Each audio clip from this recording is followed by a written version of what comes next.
Good morning to all of you. Pronoun chapter को हम आगे बढ़ाते हैं। जैसा कि हमने बताया था नॉमिनेटिव केस के प्रोनाउन का प्रयोग, कि कब कब नॉमिनेटिव केस के प्रोनाउंस का हम प्रयोग करते हैं। आज हम बता रहे हैं कि ऑब्जेक्टिव केस के प्रोनाउंस का प्रयोग हम कब कब करते हैं। तो हेडिंग हमने दिया है uses of the objective case, objective case का प्रयोग। तो ऑब्जेक्टिव केस का प्रयोग कहने का मेरा मतलब यह है कि ऑब्जेक्टिव केस में हम कब कब प्रोनाउन का प्रयोग करते हैं। तो सबसे पहले हम रूल 1 देखते हैं। वर्ब अगर है तो वर्ब का जो ऑब्जेक्ट होता है, अगर ऑब्जेक्ट के रूप में, वर्ब के ऑब्जेक्ट के रूप में अगर कोई प्रोनाउन आया है तो वह प्रोनाउन ऑब्जेक्टिव केस में होता है। वर्ब के ऑब्जेक्ट के रूप में अगर कोई प्रोनाउन आया है तो वह प्रोनाउन जो होता है वो ऑब्जेक्टिव केस में होता है। यदि दे दिया गया है कि सी helps I, तो ये रॉन्ग है। क्यों? क्योंकि ये हेल्प वर्ब है, क्रिया है, और इसके बाद जो ये प्रोनाउन आया है ये प्रोनाउन ऑब्जेक्टिव केस में होना चाहिए, और ये तो नॉमिनेटिव में है। तो हम कहेंगे सी हेल्प्स मी, वह मेरी मदद करती है। तो जब भी कोई वर्ब हो और वर्ब का कोई ऑब्जेक्ट हो तो वो ऑब्जेक्ट ऑब्जेक्टिव केस में होता है। तो जो भी प्रोनाउन रहे, यहां अगर कोई नॉमिनेटिव केस में दे दिया तो वो गलत होगा, क्योंकि वर्ब का जो ऑब्जेक्ट होता है वो हमेशा ऑब्जेक्टिव केस में होता है। ये भी ध्यान आप दे सकते हैं। कभी कभी एक से अधिक भी प्रोनाउंस ऑब्जेक्ट का काम करते हैं, तो अगर एक से ज्यादा भी प्रोनाउंस ऑब्जेक्ट का काम करें तो सभी प्रोनाउंस जो हैं ऑब्जेक्टिव केस में होते हैं। अगर एक से अधिक प्रोनाउंस ऑब्जेक्ट बन गए तो सारे प्रोनाउंस, वर्ब के जितने भी प्रोनाउंस ऑब्जेक्ट का काम करेंगे वो सभी प्रोनाउंस ऑब्जेक्टिव केस में होंगे। यदि हम कहते हैं कि आई taught you and he, गलत है। अब ये taught क्रिया का यानी टीच क्रिया का ये दो ऑब्जेक्ट है, यू और ही, तो ये दोनों ऑब्जेक्टिव केस में होंगे। तो हम क्या कहेंगे कि आई taught यू, क्योंकि यू नॉमिनेटिव भी है और यू ऑब्जेक्टिव भी है, कोई दिक्कत नहीं। तो यहां हो गया कि आई टॉट यू एंड, अब ही का ऑब्जेक्टिव हिम होगा, तो हो गया I taught you and him, यानी मैंने तुम्हें और उसे पढ़ाया।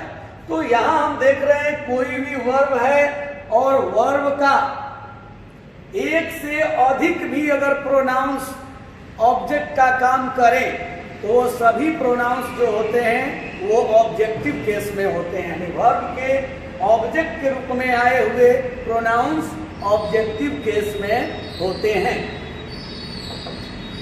अब जैसे हम कहते हैं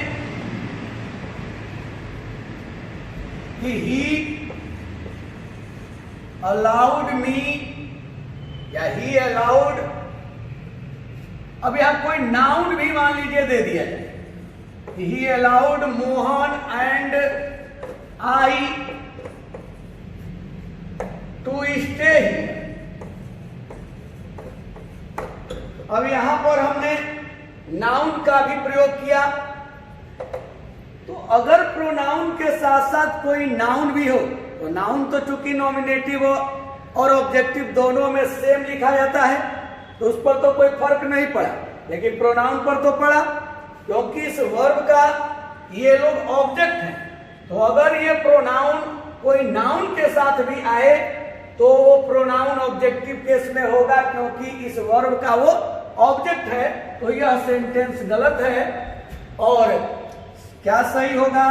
तो he allowed Mohan and me to stay here, यानी उसने मोहन को और मुझको अनुमति दिया यहां ठहरने का, यानी यहां ठहरने दिया मोहन को और मुझे।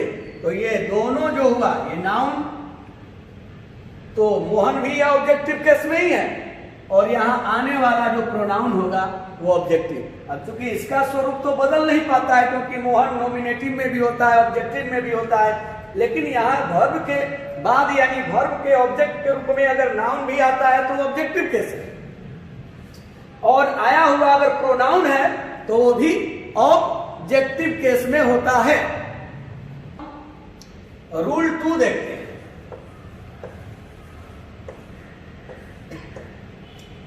अब देखिए, लेट एक ट्रांजिटिव वर्ब है।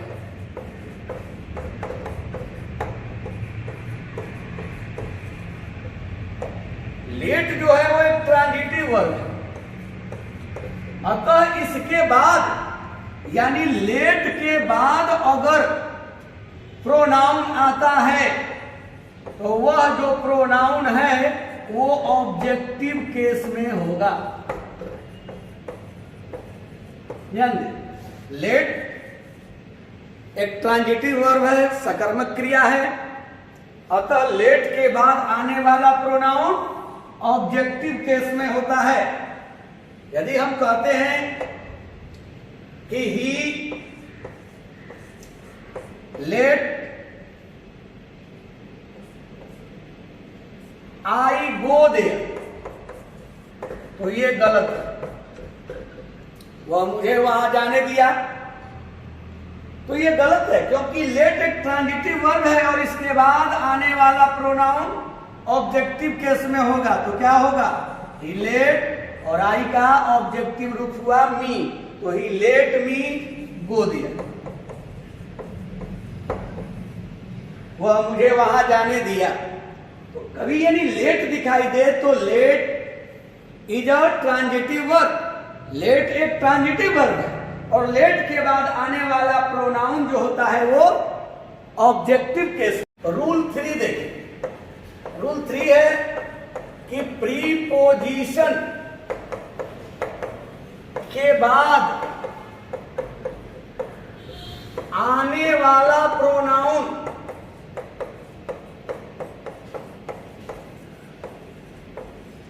ऑब्जेक्टिव केस में होता है।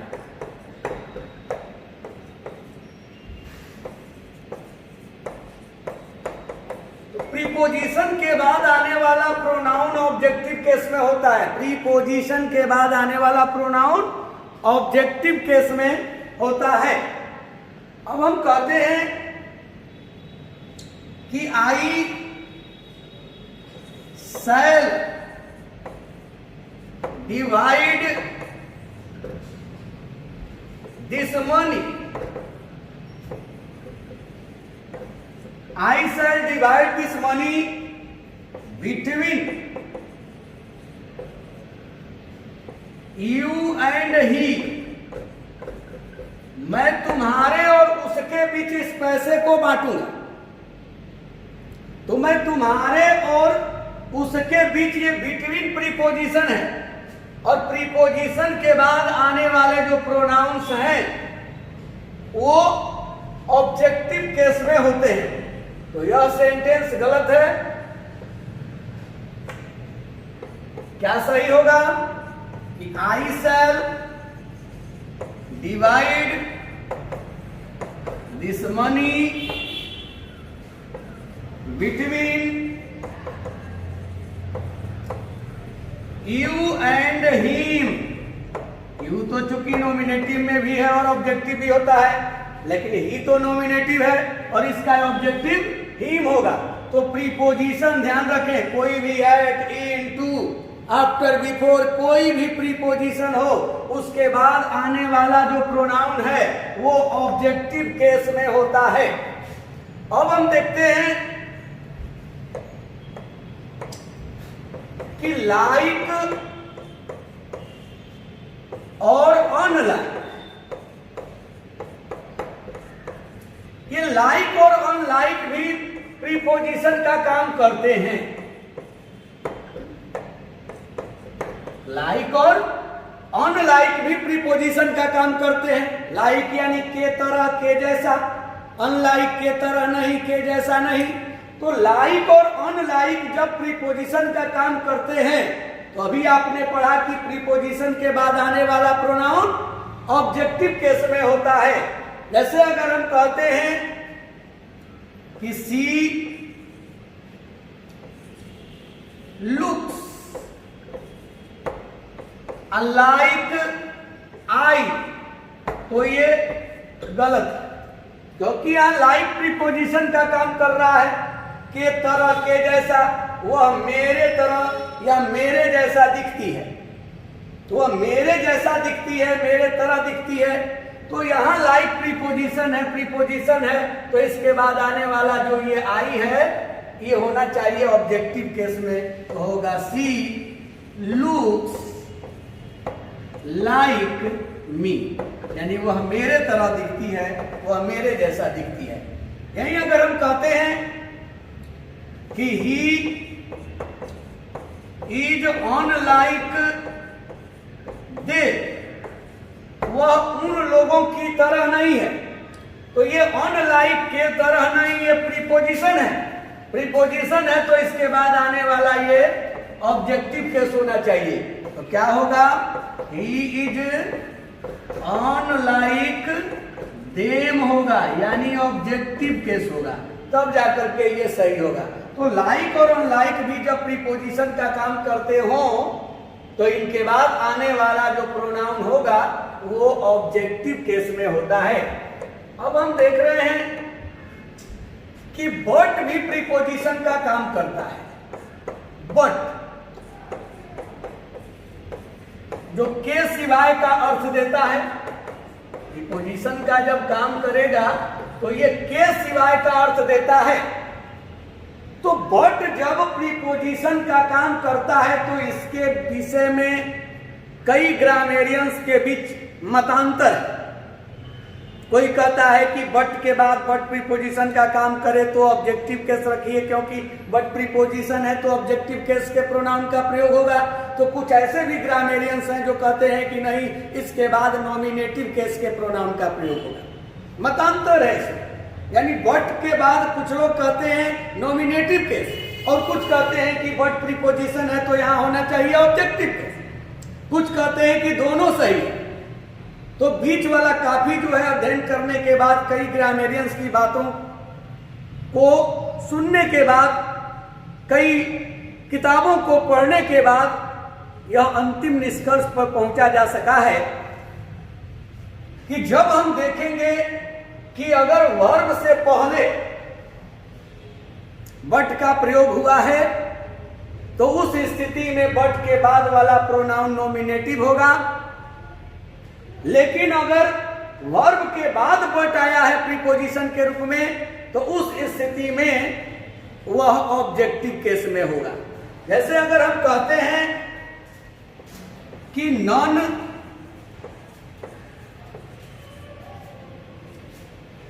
But I can do it, यानी मेरे सिवाय कोई इसे नहीं कर सकता है। आप देख रहे हैं कि वर्ब से पहले ये बट आया है, के सिवाय का अर्थ दे रहा है, को छोड़कर। तो मुझको छोड़कर मेरे सिवाय कोई इसे नहीं कर सकता है। तो वर्ब से जब पहले आया हो प्रीपोजिशन के रूप में तो यहां पर बेहतर माना गया है नॉमिनेटिव। ऐसे ऑब्जेक्टिव केस का भी प्रयोग किया जाता है। यहां ऐसे भी ग्रामेरियंस हैं जो कहते हैं कि यहां ऑब्जेक्टिव केस होगा, कुछ कहते हैं दोनों हो सकता है, लेकिन ज्यादातर देखा गया कि वर्ब से पहले वाले स्थिति में वो उनकी सहमति है अधिक ग्रामेरियंस की कि यहां नॉमिनेटिव होना चाहिए। जबकि ऑब्जेक्टिव भी हो सकता है।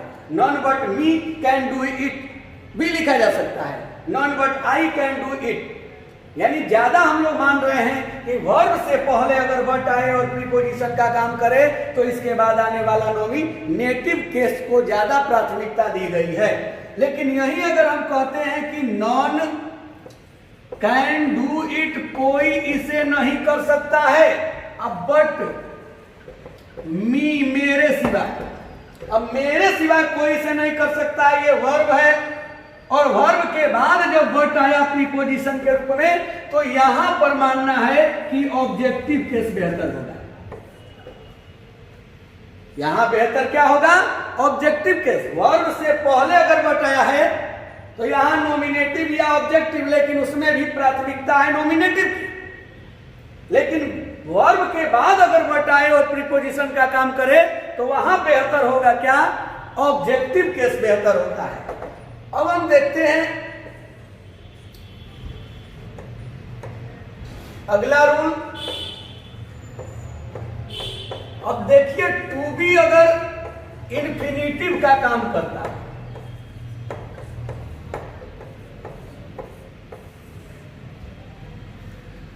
नॉमिनेटिव में बताए थे कि to be is are am was were. अगर बी क्रिया है तो उसके बाद आने वाला प्रोनाउन नॉमिनेटिव केस में होता है it is I, it was he. लेकिन यही टू बी अगर इन्फिनिटिव का काम करता है तो हम देखेंगे कि इस इन्फिनिटिव का अगर सब्जेक्ट क्लियर है तो इसके बाद जो इसका कॉम्प्लीमेंट होगा वह ऑब्जेक्टिव केस में होगा। लेकिन अगर सब्जेक्ट क्लियर नहीं है तो उस समय नॉमिनेटिव केस का प्रयोग किया जाता है। अब देखिए यदि हम कहते हैं कि दे गेस्ट,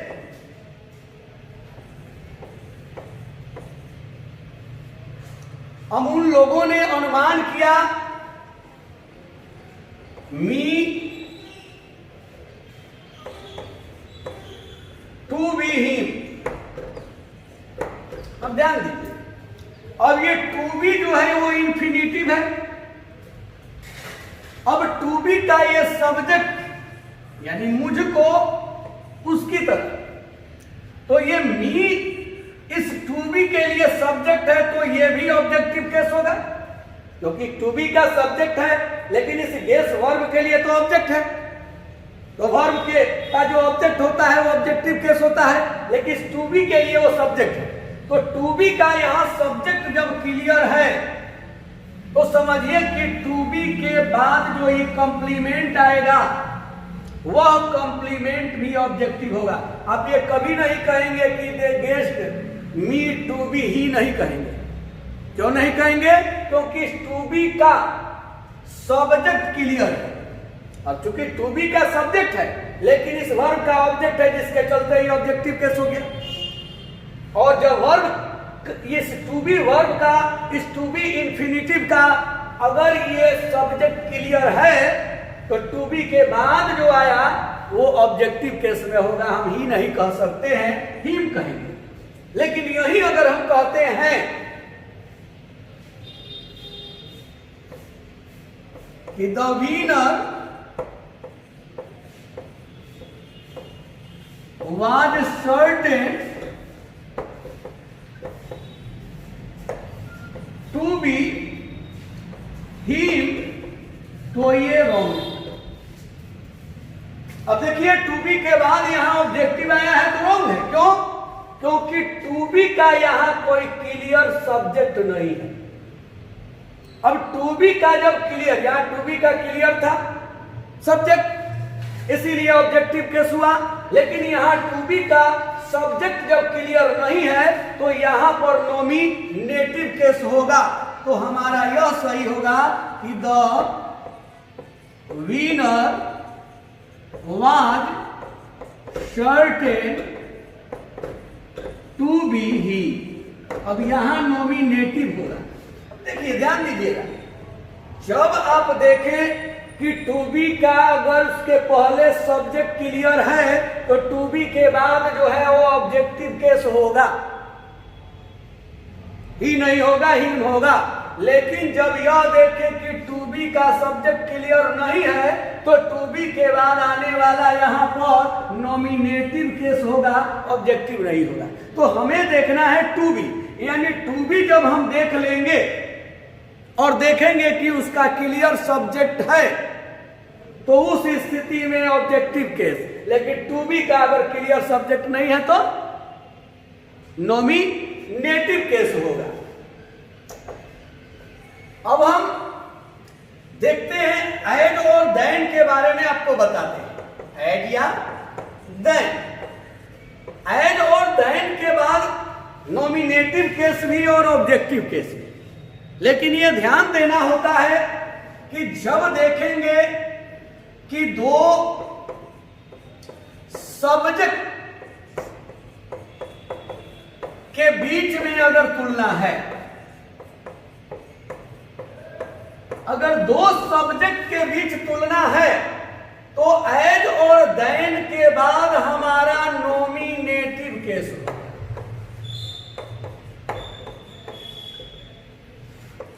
एज और देन के बाद नॉमिनेटिव होगा कब? जब दो सब्जेक्ट के बीच में तुलना हो तब। लेकिन यही अगर दो ऑब्जेक्ट के बीच में तुलना हो, अगर यहीं पर दो ऑब्जेक्ट्स के बीच तुलना हो तो एज या देन के बाद ऑब्जेक्टिव केस होता है।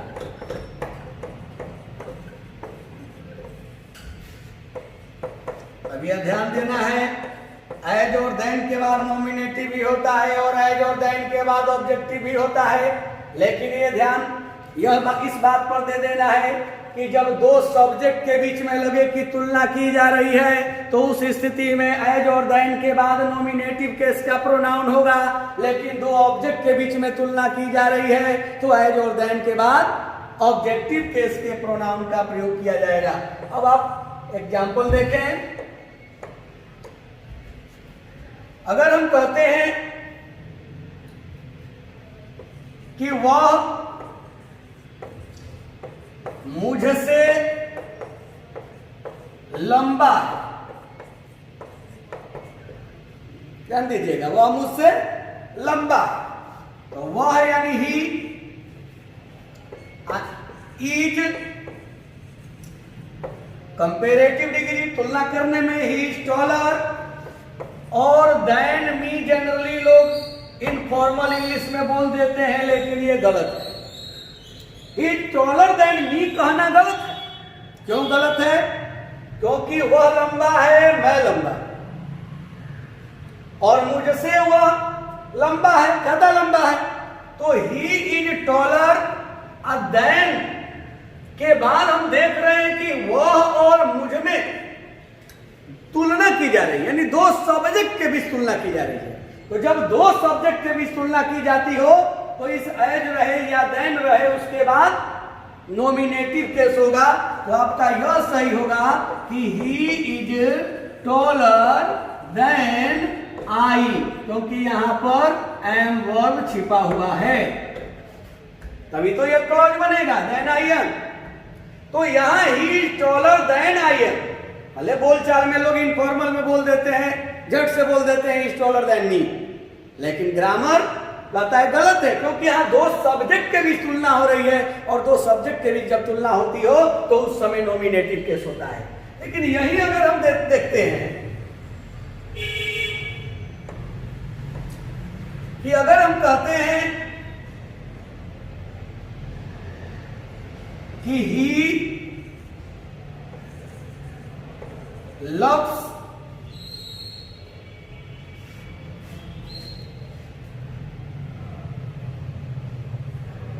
me as much as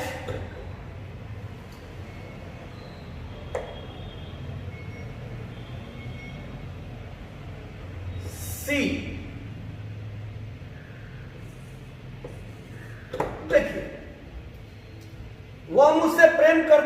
उतना ही ज्यादा जितना कि वह, यानी कुल स्त्रीलिंग।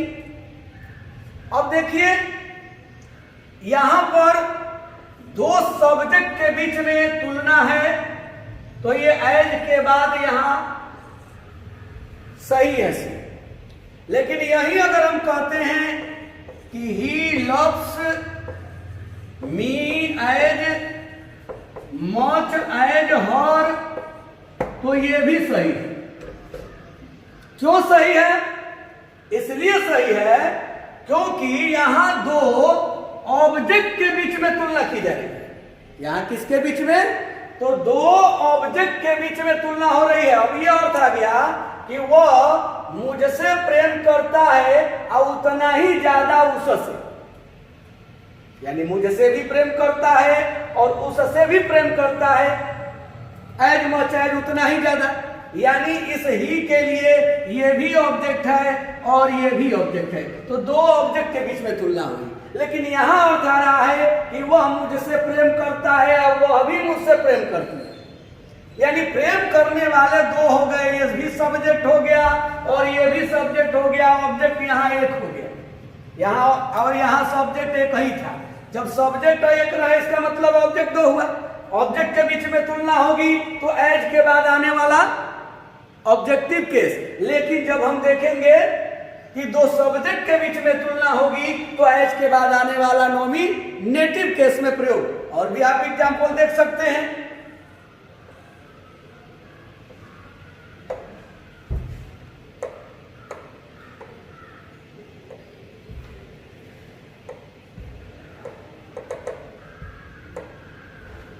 यदि हम कहते हैं कि ही respects you more than I,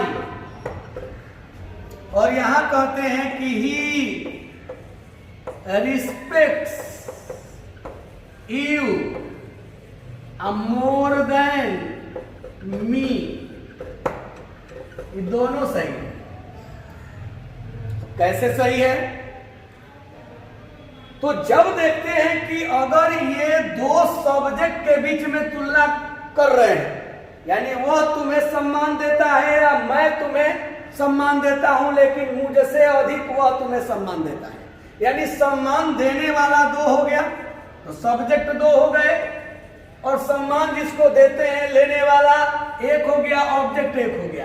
तो जब जो दो होगा उसी में तो तुलना होगी। तो यहां हम देख रहे हैं कि ही और आई के बीच तुलना की जा रही है, दो सब्जेक्ट के बीच में, तो देन के बाद आने वाला नॉमिनेटिव केस हुआ। लेकिन यहां देखिए वही अगर हम बात को ऐसे कह दिए कि he respects you more than me, इसका मतलब कि सम्मान देने वाला केवल ही है, लेकिन सम्मान लेने वाले अब दो हो गए, ये भी और ये भी। यानी वह मुझसे ज्यादा तुम्हें सम्मान देता, सम्मान देने वाला वही है। यहाँ तो दो लोग थे, वो भी सम्मान दे रहा था, मैं भी, भले मुझसे वो ज्यादा दे रहा था। तो दो सब्जेक्ट के बीच तुलना है तो नॉमिनेटिव केस हो गया। लेकिन यहाँ पर सम्मान देने वाला एक है, सम्मान लेने वाले दो हो गए, तुम भी और मैं भी, और मुझसे ज्यादा वह तुमको सम्मान देता है। तो यहाँ दो ऑब्जेक्ट के बीच में तुलना है, इसीलिए इस देन के बाद ऑब्जेक्टिव केस हुआ। तो ऐसे कंडीशन में एज और देन के बाद जब देखें कि दो सब्जेक्ट के बीच में तुलना है तो एज देन के बाद नॉमिनेटिव केस का प्रयोग करें, और जब दो ऑब्जेक्ट के बीच में तुलना की गई है तो एज और देन के बाद ऑब्जेक्टिव केस का प्रयोग करें। थैंक यू, धन्यवाद।